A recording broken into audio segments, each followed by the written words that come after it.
Hey guys, I'm here with Mr. Fellipe Andrew, two-time world champion. He just got done with comp class.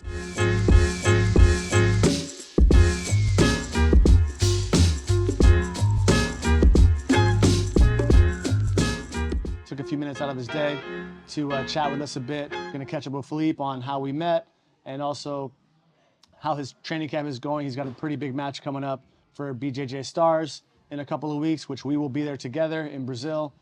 Make sure you guys tune in for that. And then also he has Worlds coming up. So again, thanks Fellipe for meeting with me today. Appreciate it. How is training going right now? This is going hard, you know. A lot of tough guys. So today we did a lot of sparring and a lot of tough rounds, like 10 minutes round. So it's a lot of work. I know we have a lot of good guys and good girls that train here, but you're number one, right? So how do you stay focused when you're the best guy in the room? To be honest, I don't feel like I'm the best one here, you know. So I try to train with everybody. I'm another guy here on the match, you know. So for me, I keep the same training that I was purple belt, you know. So I always try to improve something, put me in the hard positions to try to improve that, and also of course I try to improve what I have to the best. You know what I mean? I think this is how I can train hard. I know you for a long time, and I know how you train, but tell the people what is it your normal routine for your training, whether you're training for Worlds or not in Worlds or any camp. What's your normal day look like? I think my whole year is the same thing. Exactly. Right? That's what I want you to say. I know your years, every day is the same for you. So what does that look like? So we just play in the train. John say, oh, the World Camp starts in 2 weeks, about 2 weeks. Oh, man, for me, it's the whole year the same thing. Yeah, but I wake 6 a.m. to start to work out with the one guy over there. You know him? I know him. Yeah. So we train 7 a.m. workout and condition train. Usually it's spend 1 hour. So I go home, take my breakfast and get ready for the train Jiu-Jitsu at 10 a.m. until about 12. Sometimes I have private class at noon. From your students? Yeah, at noon.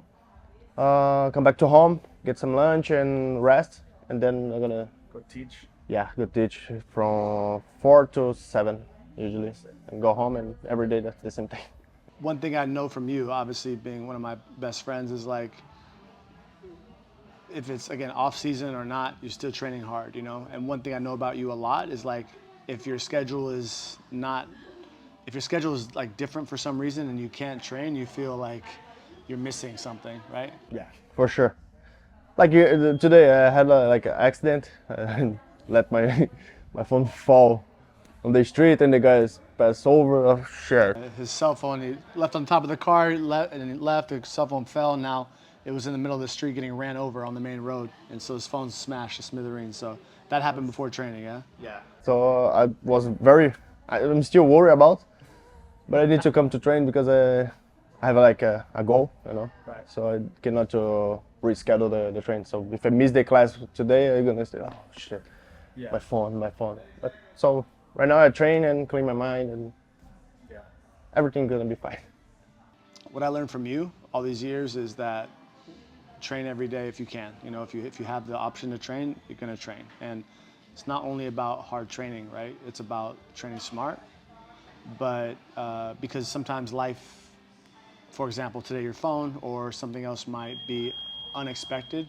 So if you train every day and maybe you miss something, maybe you miss training once in a while, it's not so big problem, right? It's such a big problem. So that's what I learned from you a lot. How would you describe why you started training here? What was the reason for you in your mind? Why you started training with this gym? We are the same in Brazil, right? When we meet over there. Yeah. We come sometimes to Brazil. And I met you a brown belt, right? You were brown belt? Purple. Purple belt. Purple. Okay, yeah. Was in Santos. Then I moved to USA, you know. I've been in a lot of competition teams around the world and training with some of these guys, especially in Brazil, different types of teams. And it's like a younger group, and we have an older group. So why do you, for you is this group like a? How's it different? When I got my black belt, my how can I say that? My general training Yeah. was like blue and purple belts. When I come to here, like the first training was like I don't know, 10 black belts in a match. Yeah. So it doesn't matter the age, but for me it was like, oh, so it's like this. You can train with a lot of black belts. So Yeah. I think this is the how I'm gonna improve a lot, you know. When during pandemic, when we, not everyone knows the story, but we lived together, right? Like you, your wife, Leticia, and Marlon, we lived together in Tahoe.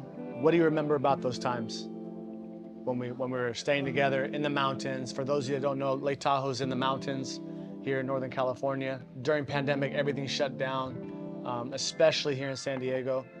And so we really didn't have anywhere to go. Luckily I had a house up in Lake Tahoe, and we all went up there. What do you remember about those times when the world was shut down? Man, I think I have a lot of good memories from this situation, you know. The when we was there, we have no sure of nothing, you know, Right. and we talk a lot. But man, for sure, I remember I had some competition to come to Super Fight, and we say, okay, let's gonna train. So we do a workout with the Jiu-Jitsu.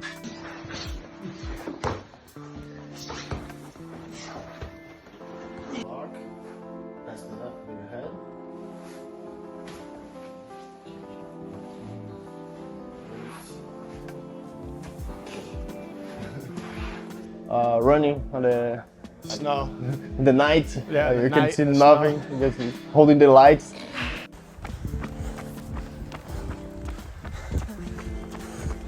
It's Marlon. It's where champions are made. In the mountains. It's cold. This is uphill. Sunset run. And it hurts a lot. But it's gonna be worth it. It was nice. Champion, baby. We made it. It was a lot of good memories over there.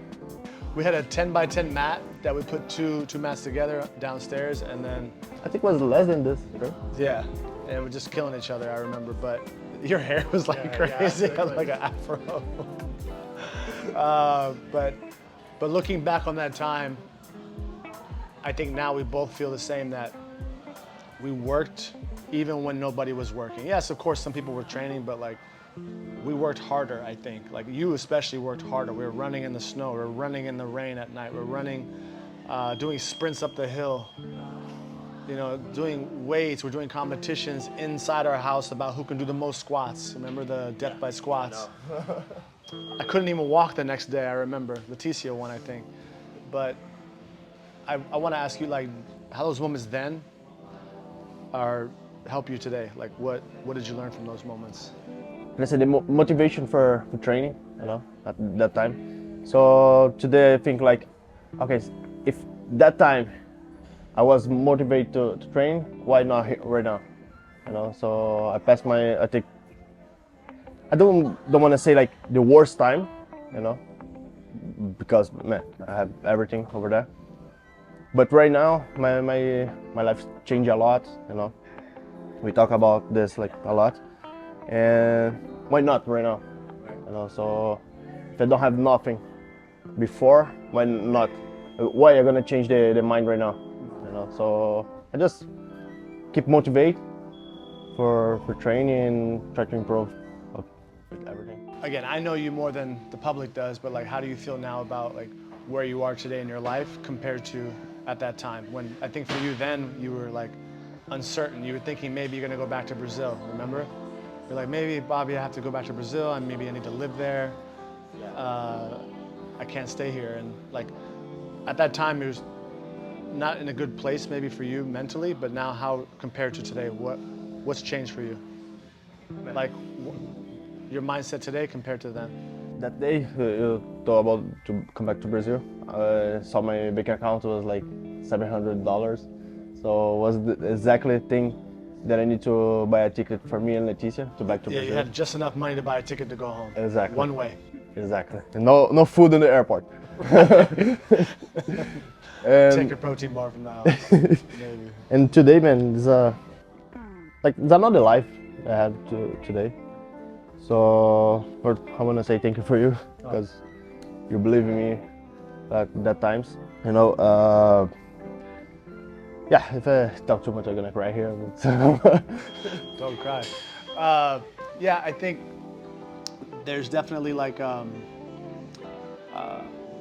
think what I wanted you to like maybe tell the people like who are watching, like the young kids, sometimes it feels like, man, there's not gonna be an option, like there's no way there's no way that I'm gonna get out of my situation, but if you think today, like, wow, 4 years ago or 5 years ago, it seems impossible, but today it's like, man, thank you for the hard time, because now you have the experience for the next generation, you can give the advice, right? Like, man, this is just a temporary situation. You're gonna put the work in today for the next week, the next month, the next year, right? So that's kind of like what I want people to understand about Fellipe's story and my story and everyone's story that I know is we all went through the same thing, which is like the situation seemed impossible at the time to get out of, but just with a little bit of direction and a lot of work, with enough time, you're gonna be out,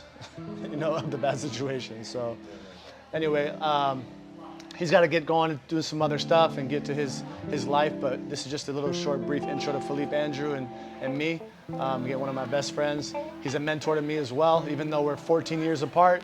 I learned so much from him, so thanks so much, Fellipe, for coming by, brother. Thank you so much, bro.